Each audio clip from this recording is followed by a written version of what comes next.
पालघर जिल्हाधिकारी कार्यालयासमोर आज विराज प्रोफाईल कंपनी विरोधी संघर्ष समिती मानगाव व परिसरातील ग्रामस्थांच्या वतीने एक दिवसीय धरणे आंदोलन करण्यात आले।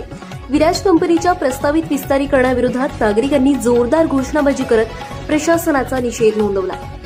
आंदोलनकर्त्यांनी आरोप केला की विराज कंपनीमुळे परिसरात जल, जमीन, हवा आणि ध्वनी प्रदूषणात मोठी वाढ झाली असून स्थानिक नागरिकांच्या आरोग्यावर गंभीर परिणाम होत आहेत। मान, वारंगळे आणि गुंदले परिसरातील ग्रामस्थांनी कंपनीचे विस्तारीकरण तात्काळ रद्द करण्यात यावे अशी मागणी केली। यावेळी आंदोलनकर्त्यांनी प्रदूषण करणाऱ्या उद्योगांना पाठबळ देणाऱ्या संबंधित अधिकाऱ्यांवर कठोर कारवाई करण्याचीही मागणी केली। तसेच पालघर जिल्ह्याचे पालकमंत्री गणेश नाईक यांच्या जनता दरबारातून विराज कंपनीच्या विस्तारीकरणाला स्थगिती देऊन स्थानिकांना न्याय मिळावा अशी मागणी आंदोलनकर्त्यांनी केली। आज पालघर जिल्ह्यामध्ये पालकमंत्री गणेश नाईक साहेबांच्या माध्यमातून जनता दरबार हा आज आहे आणि पालघर जिल्ह्याचे पालकमंत्री नाईक साहेब हे नेहमीच असं म्हणतात की महाराष्ट्राची जनता दरबाराची प्रथा ही नाईक साहेबांनी सुरू केली आहे। तर आजच्या माध्यमातून हा जो पालघरातील हजारो स्थानिक भूमिपुत्र आणि पर्यावरणवादी जी लोक आहेत त्यांची जी मागणी आहे जनसुनावणीच्या माध्यमातून पण व्यक्त केली की हा विराज हा जो प्रकल्प आहे हा पर्यावरणाच्या सर्व कायद्याचं उल्लंघन करणारा आहे। रेड कॅटेगरी मधला असल्यामुळे जिकडे ग्रीन झोन आहे तिकडे हा रेड कॅटेगरीचा कारखाना होऊ नये याकरता आम्ही एकमुखी सर्वांनी मिळून आवाज उचललाय। त्यामुळे आम्ही आता हा आजच्या या आंदोलनाच्या माध्यमातून पालकमंत्र्यांकडेच्या दरबाराच्या बाहेर आम्ही बसलोय। जनता दरबार अर्थच सुरू आहे पण खरी जनता ही मागणी करते की कुठतरी हा प्रकल्प जो लोकांच्या विरोधातला आहे, पर्यावरणाचा प्रचंड ऱ्हास करणारा आहे, रेड कॅटेगरीतला आहे, नॉन एमआयडीसी झोन मधला आहे, सूर्या नदीच्या बाजूचा आहे, त्यांनी आजच्या जनता दरबाराच्या माध्यमातून रद्द झाल्याची घोषणा करावी तरच आम्ही असं समजू की या जनता दरबारामध्ये न्याय मिळतो। कारण जनता दरबार हे लोकांच्या तक्रार निवारणाचं केंद्र असतं।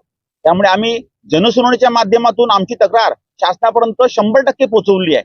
त्या जनताच्या दरबारामध्ये पालकमंत्र्यांनी जे जिल्ह्याचे पालक आहेत तर जिल्ह्यातले जी आमची मुलं आहोत स्थानिक जनता त्यांनी पालकांनी त्यांचं ऐकावं आणि विराजचा प्रकल्प रद्द करण्याची घोषणा करावी आणि जनतेसोबत असल्याचंही जाहीर करावं। आम्ही त्यांचं अभिनंदन करू आणि म्हणूनच आजचं हे धरणं आंदोलन आहे आणि ही आमची मागणी आजच्या या आंदोलनाच्या माध्यमातून जिल्ह्याच्या पालकमंत्री म्हणजेच गणेश नाईक साहेबांकडे आहे। आपल्याला वाटतं का पालकमंत्री आपल्याला न्याय देतील आणि न्याय नाही मिळाला तर काय पुढची पावलं? आता नाईक साहेब हे खूप वरिष्ठ नेते आहेत, ते स्पष्ट बोलण्याकरता प्रसिद्ध आहेत।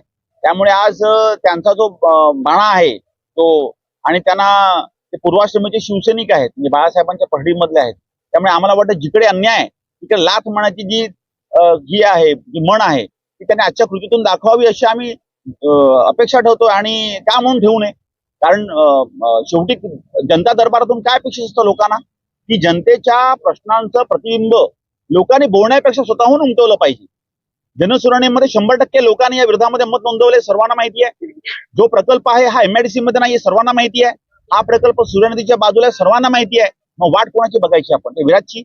तर विराज उद्योग समूह असं म्हणतो की आम्ही सर्वांना खिशात घातलंय, त्यांनी कोणाला त्यांनी खिशात घातलं नसेल त्या लोकांनी भूमिका घ्यावी आणि जनतेसोबत यावं आणि प्रकल्प रद्द करायची घोषणा करावी। आम्ही त्यांचं जाहीर अभिनंदन करू आणि पालकमंत्री म्हणून त्यांच्याकडे दाद मागण्याचा आमचा 100% नैतिक अधिकार आहे। कारण शासनाचे प्रमुख हे पालकमंत्री आहे। त्यामुळे आज त्यांच्याकडे आम्हाला अपेक्षा आहे की आजच्या या आमच्या आंदोलनाच्या माध्यमातून आणि त्यांच्या होत असलेल्या जनता दरबाराच्या माध्यमातून त्यांनी आज विराज प्रकल्प रद्द झाल्याचं जाहीर करावं आणि आम्ही जनतेसोबत असल्याचंही जाहीर करावं। न्याय नाही मिळालं तर काय पुढची पावलं असतील? बघा, पुढची पावलं ही विराजच्या विरोधामध्ये उग्रतेने समोर जातील।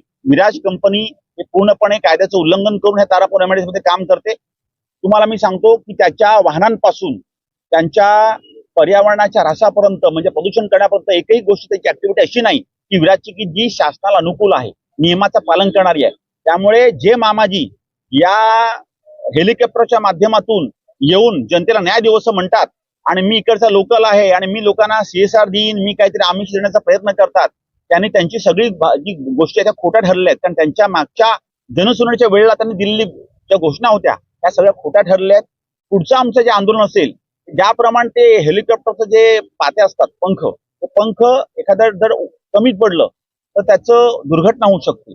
तसं हे विराज उद्योग समूहाची जी दुर्घटना जी रोजच्या रोज सुरू आहे ती टाळायची असेल तर पुढचं आंदोलन वेळ पडली तर विराज कंपनीच्या मध्ये घुसून ही आम्ही करू आणि कुठल्याही परिस्थितीमध्ये ही आमची जी एकजूट आहे स्थानिकांची ती कायम ठेवून हा विराजचा उद्योग समूह हद्दपार केल्याशिवाय आम्ही राहणार नाही।